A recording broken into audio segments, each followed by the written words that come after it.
और कांग्रेस के लोकसभा प्रत्याशियों की नई लिस्ट सामने आई है। इस लिस्ट में कांग्रेस ने झारखंड की 2 सीट पर प्रत्याशियों के नामों का ऐलान किया है।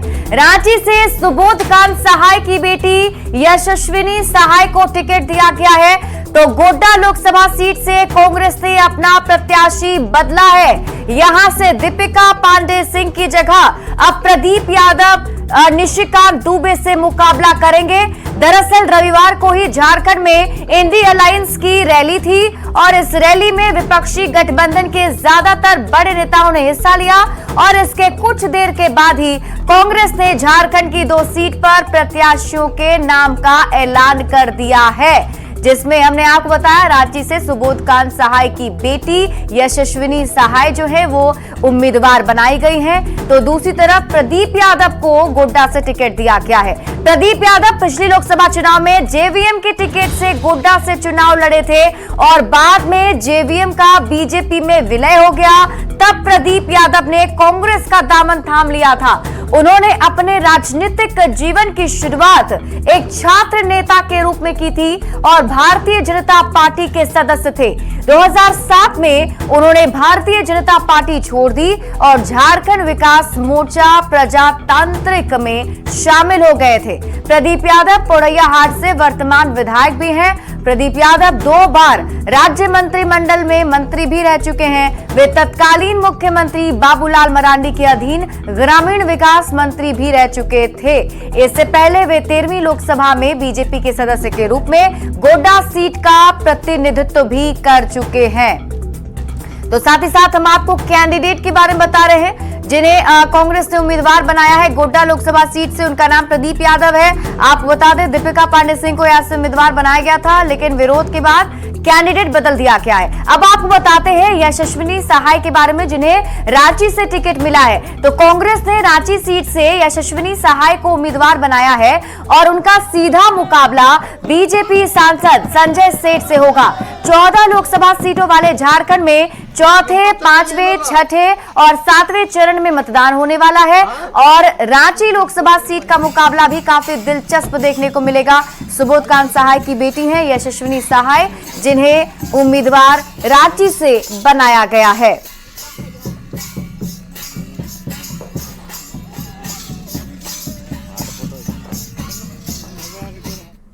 तो एनडीए गठबंधन में चल रही उथल पुथल को लेकर अब बीजेपी तंज कस रही है। बीजेपी के नेता प्रदीप सिंह ने कहा है कि रांची सीट से सुबोधकांत सहाय की बेटी को टिकट दिया गया, ये कांग्रेस की वंशवाद प्रवृत्ति का उदाहरण है। तो वहीं गोड्डा से प्रदीप यादव को नया उम्मीदवार बनाए जाने को लेकर उन्होंने कहा कि प्रदीप यादव के खिलाफ कई आपराधिक मामले अदालत में पहले से चल रहे हैं। ऐसे लोगों को टिकट देना कांग्रेस की आदत बन गई है।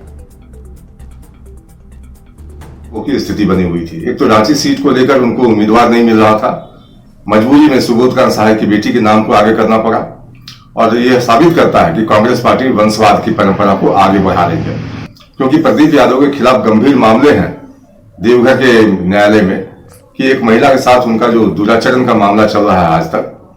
तो कांग्रेस पार्टी यह परवाह नहीं करती है कि कोई बलात्कारी हो या फिर किसी का सामाजिक क्षेत्र में कोई योगदान न भी हो तो भी उसको प्रत्याशी बनाकर जबरन जनता पर थोपने की कोशिश है। झारखंड की राजधानी रांची में विपक्ष का शक्ति प्रदर्शन दिखा।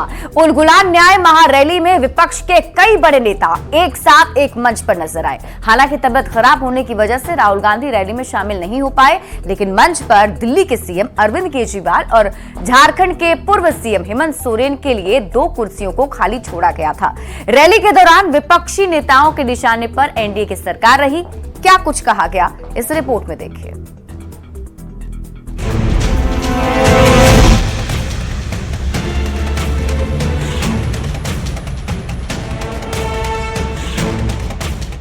ये केंद्र सरकार के खिलाफ विपक्ष का उलगुलान है।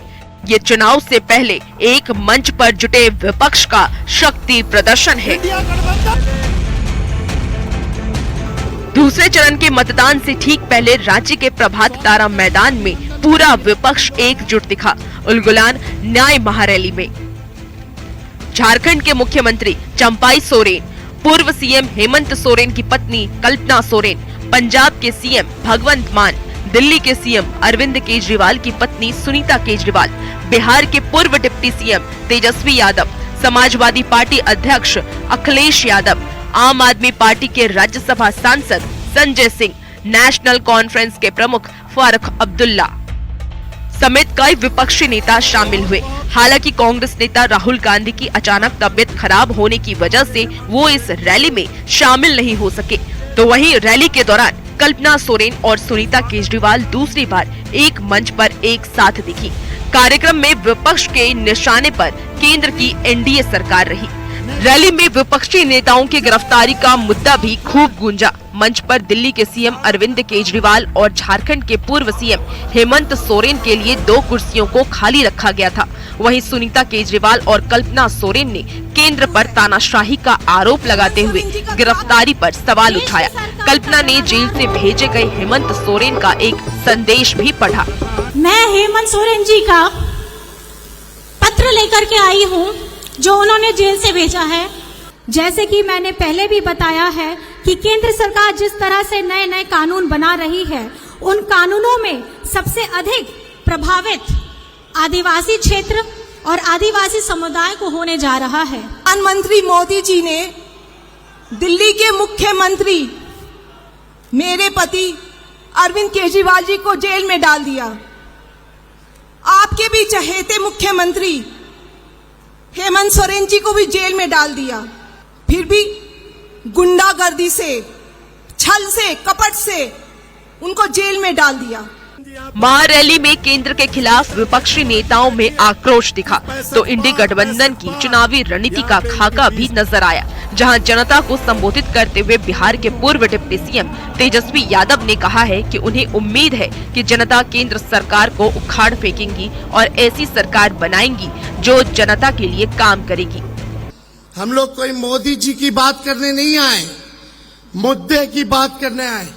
मुद्दा है पढ़ाई, दवाई, कमाई, सिंचाई, सुनवाई और कार्रवाई वाली सरकार देने के लिए। और मुझे पूरा भरोसा है कि हम सब लोग मिलकर के जो तानाशाही जो पूरे देश में चल रही है, इसको उखाड़ के फेंकने का काम करेंगे। उलगुलान न्याय महारैली के जरिए एक बार फिर विपक्षी नेताओं ने न सिर्फ अपनी एकजुटता दिखाने की कोशिश की, बल्कि केंद्र पर तानाशाही का आरोप लगाते हुए केंद्रीय एजेंसियों की कार्रवाई के खिलाफ विरोध के स्वर को ऊंचा किया। रैली के जरिए इंडी गठबंधन के पक्ष में माहौल बनाने में भी जुगत हुई। हालांकि विपक्ष की इन कोशिशों का कितना असर चुनावी परिणाम पर देखने को मिलेगा, ये तो आने वाला वक्त ही बताएगा। न्यूज़ 18 के लिए राज्य से अविनाश कुमार की रिपोर्ट। वे झारखंड में एक तरफ इंडी गठबंधन उलगुलान महारैली के जरिए विपक्षी एकता की मिसाल पेश करने की कोशिश कर रहा था, तो वहीं दूसरी ओर महारैली के दौरान ही कांग्रेस और आरजेडी कार्यकर्ताओं में हाथापाई होने लगी। इस हाथापाई के बाद आरजेडी ने कांग्रेस के खिलाफ मानो मोर्चा ही खोल दिया है। आखिर कैसे गठबंधन में ये गांठ पड़ी है, आप इस रिपोर्ट में देखिए।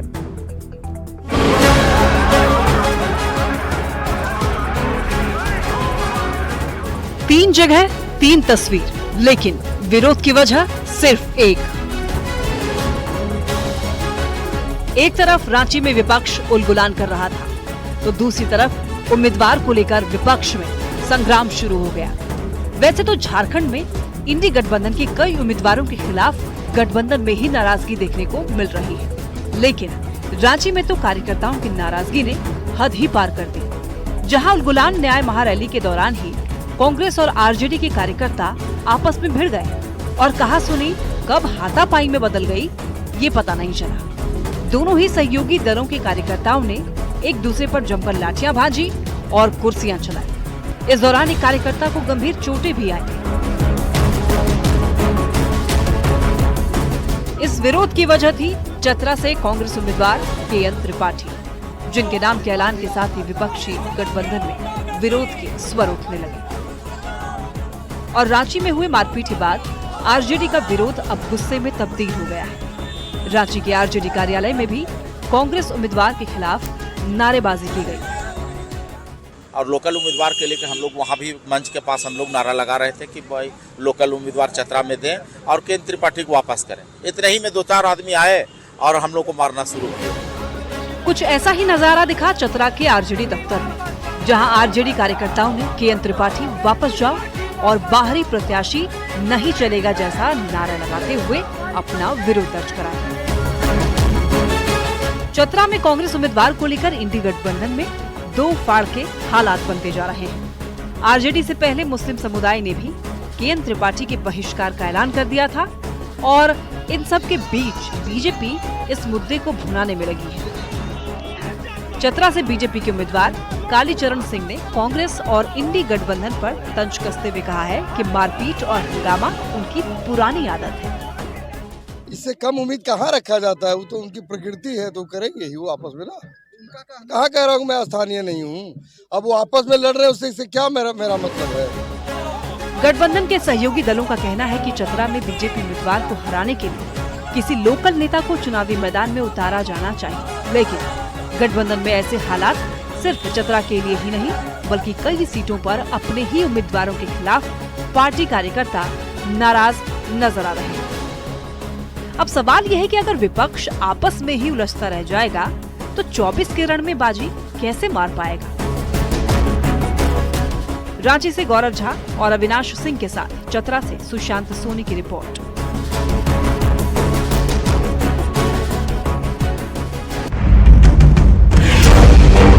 पूरे देश ने मन बना लिया है कि इस बार बीजेपी और बार बीजेपी। ओवरऑल जो परफॉर्मेंस है बहुत अच्छा है। राहुल गांधी मुसलमानों के ठेकेदार बने फिरते हैं कुछ लोग, उनको इस बार खत्म करें। राहुल गांधी आगे तो रोजगार पर बिहार में बदलाव चल रहा है और होगा।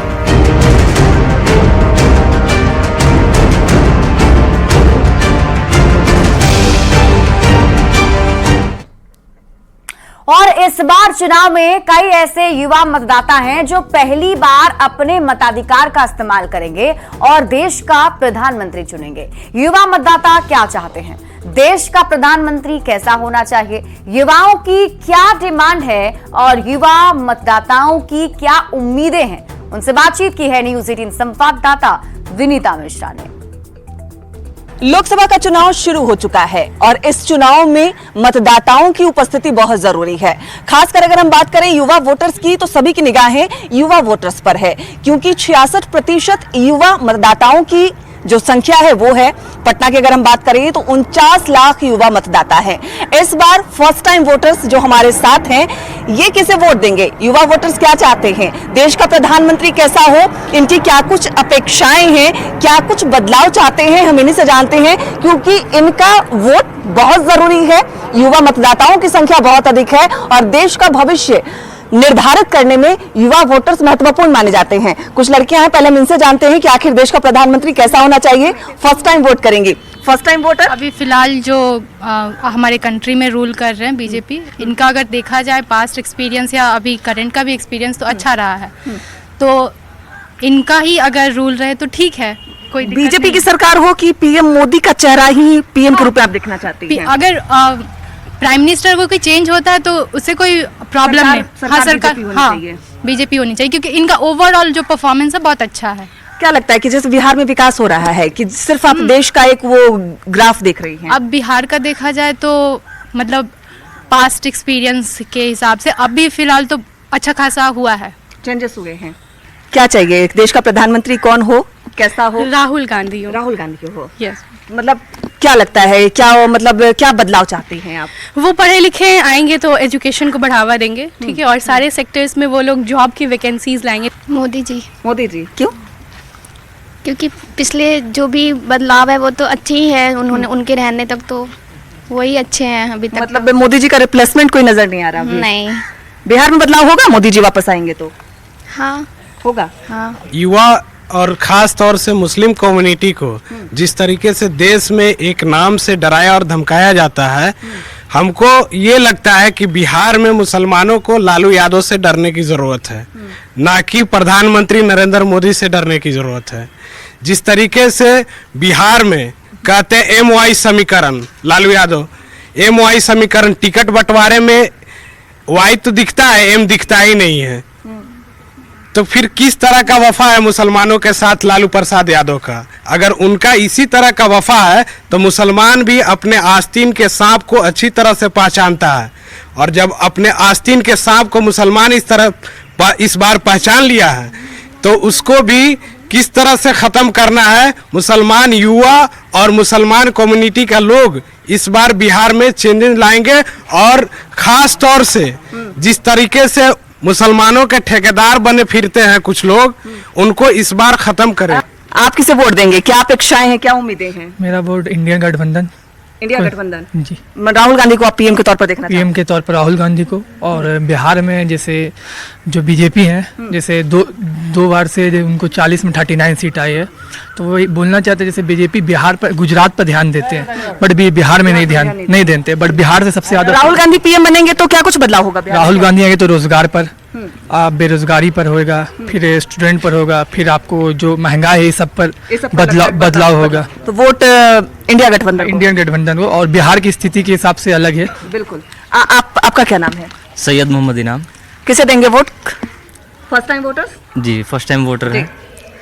देखिए, हम एनडीए गठबंधन को जिताना चाहेंगे जी, क्योंकि इंडिया गठबंधन से साफ विरोध का वजह सिर्फ ये है क्योंकि हम बिहार से बिलोंग करते हैं, और बिहार में जिस तरीके से इंडिया गठबंधन लालू यादव के साथ गठबंधन कर रहा है, वही लालू यादव के बेटे तेजस्वी प्रसाद यादव जो 9वीं फेल हैं, वो क्या दावा करते हैं कि हमने एक जातिगत जनगणना करा करके उसके हिसाब से टिकट बांटने का काम किया, जबकि ये कहीं नहीं दिखता है। क्योंकि 8 यादव को जब टिकट मिल सकता है तो 2 मुसलमान को क्यों? साफ सवाल। कहीं ना कहीं वो मतलब दिखाते हैं मुआई समीकरण, लेकिन उस पे कहीं नहीं दिखाते हैं, सिर्फ वो बोलते हैं। तो युवा बीजेपी के साथ जा रहे हैं। बिल्कुल जाएंगे। राहुल गांधी ने कुछ गलती की है कि आरजेडी को अपने साथ में लेके, ठीक है, क्योंकि मतलब राहुल गांधी के पक्ष में है, आरजेडी के पक्ष में नहीं। हम लोग आरजेडी के पक्ष में नहीं है, क्योंकि आरजेडी का मतलब ही है बड़का जालसाजी पार्टी, ठीक है। अभी उनकी बहन है रोनी आचार्य, क्या योगदान है उसका बिहार की राजनीति में? क्या सेवा दी है वो बिहार के लोगों को? कुछ है नहीं है। उठा के अपने फैमिली को लाते हैं, खड़ा कर देते हैं। ठीक है, आप कुछ कर रहे हैं, अच्छा कर रहे हैं, बढ़िया है। इसका मतलब ये तो नहीं कि आप पूरे अपने खानदान को ही डाल दीजिए, 7 बेटी को, 7 दामाद को, 25 बेटा को। फर्स्ट टाइम वोटर है आप? नहीं, हम सेकंड टाइम वोटर हैं। मेरा नाम जिशान कबीर हुआ। फर्स्ट टाइम वोटर नहीं, सेकंड टाइम वोटर है जी। किसे प्रधानमंत्री के तौर पर देख रहे हैं? प्रधानमंत्री के तौर पर हम उसे देखना चाहेंगे जो सोसाइटी को पोलराइज नहीं करता है। कौन है वो? सोसाइटी को पोलराइज करने के लिए हर वोटर को ये पहचानना चाहिए जो हमारा कैंडिडेट है, जो पार्लियामेंट्री में जो हमारा कैंडिडेट है, वो सोसाइटी को किस तरीके से पोलराइज कर रहा है। दूसरा जो सबसे बड़ा मुद्दा होगा वोट देने का, हम हर वोटर से भी अपील करते हैं कि आप अपने कैंडिडेट को देखिए कि वो आपकी बात करते हैं कि नहीं करते हैं। किसे वोट देंगे? प्रधानमंत्री मोदी जी। क्यों? जिस तरह एक्सटर्नल अफेयर्स जो हुआ, विदेशी समझौतों में जो बदलाव होते हैं, इतना अच्छा संबंध हो गया, लेवल पे जो रिप्रेजेंट कर रहे हैं, इस कारण इससे हम लोग का इकोनॉमी में जो रफ्तार जो आया, उसके बाद रेलवेज हो गया। लग रहा है कि बिहार में भी बदलाव होगा। बिहार में बदलाव चल रहा है, अभी और होगा। बिल्कुल।